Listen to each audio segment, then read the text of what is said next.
Alam niyo to guys. Ito yun. Laki. Napakalaki ng buklyo. Oh, ito ang sumisira ng mga halaman. Ayan. Malaki yan, no? Ito lang sumisira ng mga halaman na yan. Malaki yan.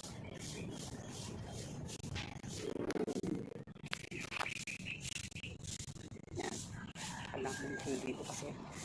Ayan ang mga anak. Ayan ang mga anak ng buklo. Ayan. Umaakit sila dyan. Sa dami. Ito. Ito pa isa. Marami dito ng buklo. Ito, ayun na. Ito, oh. Ayan, namumugad ng buklo. Ayan, oh. Guys, nakita nyo. Sa dami. Ayan, oh.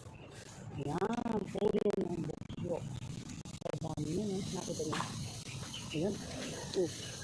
Kadami yan. Kapit ulit yan. Ayan, ang ano. Ng mga halaman ngayon. Ito pa. Nakita nyo. Ayan. Ayan, kadami yan. Ayan, ang mga anak. Oh. Diba? Parang mga ano lang. Ayan. Hindi, okay na kung kinakain pa yung mga yan. Hindi naman kinakain yung mga yan.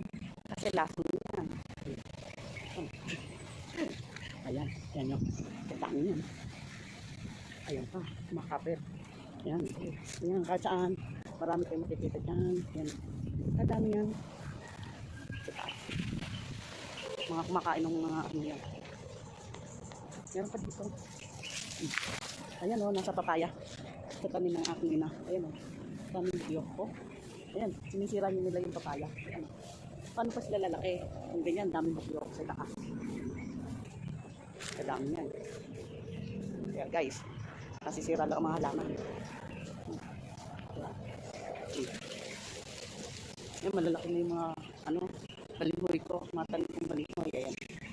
Pero wala pang bunga yan. Wala pa naman yung ilalim. Kaya may maliit akong tanim.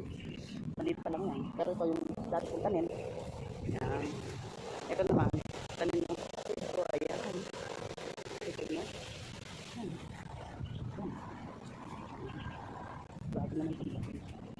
Ayan. Yung nagtumba ito kanina. Kaya ito yung ayoko lang. Ayan. Nagtumba kanina. Ayan guys. Ayan. Yung sa balinghoy. Ayan na.